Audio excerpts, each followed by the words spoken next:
Trump quietly released some major economic news. The U.S. economy grew faster than what was predicted. President Trump is having great effects on the economy. This is the fastest growth in over 2 years. Signs are pointing to sustained momentum for the third quarter. Gross domestic product increased at a 3.0% annual rate in the April to June period, the Commerce Department said in its second estimate on Wednesday. The upward revision from the 2.6% pace reported last month reflected robust consumer spending as well as strong business investment. Advertisement. This is the best since the first quarter in 2015. This was after a 1.2% growth in the first quarter. Trump is setting the economy up for huge things. Q2 GDP, revised, up 3.0% versus 2.8% estate. From CNBC. Retail sales and business spending data so far suggest the economy maintained its stamina early in the third quarter. Economists saw a limited impact on growth from Hurricane Harvey, which devastated parts of Texas. Advertisement. Growth estimates for the third quarter are up to 3.4%. There is also other data that shows the administration's success. Private employers ramped up hiring in August. They added 237,000 jobs, this was 36,000 higher than in July. The ADP National Employment Report was released ahead of the government's more comprehensive employment report on Friday, which is expected to show solid job gains in August and diminishing labor market slack. The dollar escalated again. This was impressive to climb as much as it did compared to other currencies. Interest rates will go up in December with the bounce back of the U.S. economy. With GDP quickening in the second quarter, the economy grew 2.1% in the first half of 2017. While that was up from the 1.9% reported last month, economists said it was unlikely growth this year would breach Republican President Donald Trump's ambitious 3.0% target. What do you think of this? How good do you think the president can make the economy?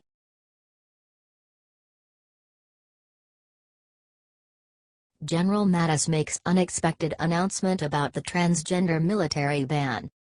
President Trump made it official on Friday. The military is now safe. On Friday, the president signed a presidential memo that directed that the Department of Defense to stop accepting transgender people who are trying to enroll in the U.S. Armed Forces. General Mattis will enforce this directive. The memo details Trump's previous Twitter announcement last month that he would re-implement a ban on transgender people serving in the U.S. military, and officially requests the Pentagon begin to implement the ban. Advertisement. This will strengthen the military in 2 ways. It makes sure that everyone in the possibly affected units is safe as well as the potential enlisted transgender individuals. Also, it saves the military some money. Granted, it's not the biggest amount of money ever recorded, but it certainly makes sense. Trump's memo bars transgender people from enlisting, but instructs Secretary of Defense James Mattis to further explore how to handle transgender people currently serving in the armed forces. This is a good thing for everyone. Transgender people tend to be mentally ill and have a very high suicide rate. That is not something someone needs in his or her battalion while on the front lines in a war. Advertisement. War is stressful enough without people who already have mental issues and serious confusion on the brain. This takes into account the safety of the unit and the mental health of the transgender individual. The memo also orders the Pentagon to stop paying for gender reassignment surgeries, except in cases that are already in progress. It also requests that the Pentagon develop an implementation plan for the ban by March 23, 2018. The U.S. government should have never been paying for these surgeries anyway. It's nearly impossible to get essential surgery while in the military, but these reassignment surgeries were easy to come by. Trump is fixing years of Obama's mess one step at a time. General Mattis is a great man to carry this out. Fixing the military is of utmost importance. What do you think of President Trump doing this great thing?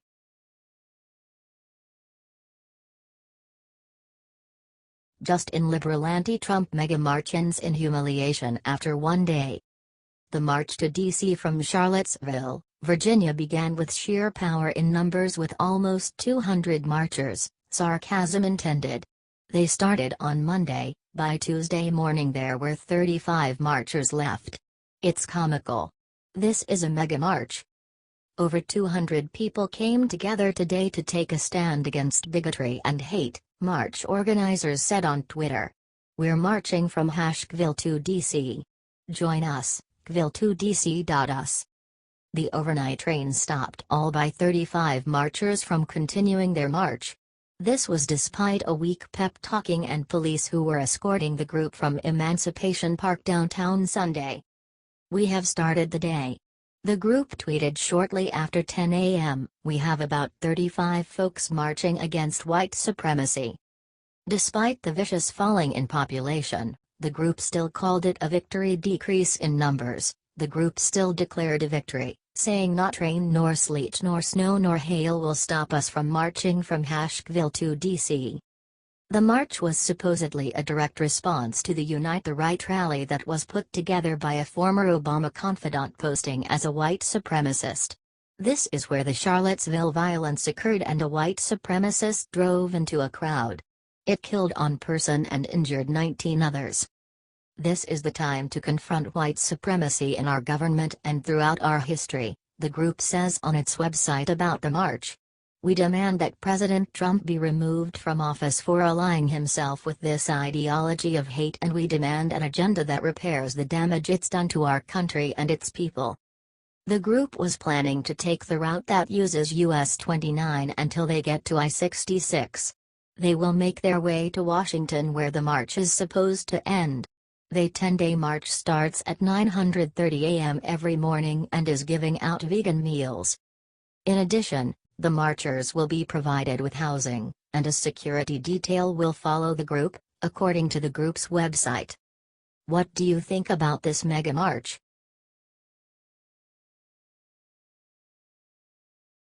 Leading Dem Adam Schiff introduces bill that will literally put Trump's life in danger. Representative Adam Schiff is yet another obstructionist who is doing his best to stop President Trump. His latest effort is ridiculous. He has put forth a new amendment that would stop the Secret Service from spending any funding at business entities owned by Trump's sons or his immediate family. The most ridiculous amendment we have heard from the left in almost a week is directed to the Department of the Interior, Environment, and Related Agencies Appropriations Act and would stop the agency's funding to be used to purchase, rent, or otherwise acquire goods or services, including hotel rooms, office space, or golf carts. Advertisement. What the hell is wrong with Adam Schiff? Does he really not have anything better to do? Is there nothing else that would serve his constituents better? The immense honor and responsibility of serving as President of the United States should never be exploited for profit or personal gain, Schiff said in a statement. That the Trump Organization is profiting off the Secret Service is an abuse of taxpayer money and an improper method of enrichment. The amendment was introduced as part of the upcoming spending package. The House will be evaluating this package after their comeback from another undeserved vacation. Advertisement. In an interview with USA Today earlier this month, the head of the Secret Service said 1,000 agents had already reached their federal salary caps and overtime payments for the year. They seem to forget the $20 million in overtime last year. This isn't a new issue. Why pin this on Trump? This problem has been going on for a long time. The president has a large family, and our responsibility is required in law, Secret Service Director Randolph Ailes told the newspaper. I can't change that. I have no flexibility. What is Adam Schiff thinking? What do you think about this?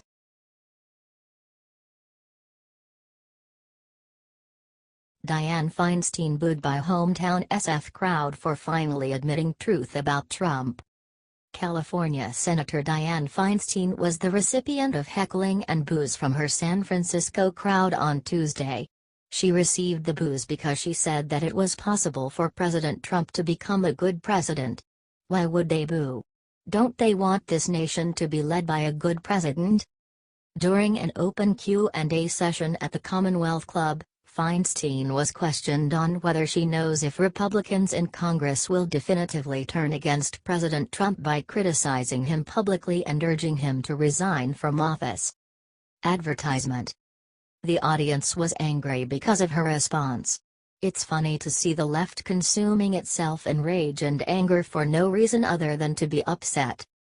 Look, this man is going to be president most likely for the rest of this term.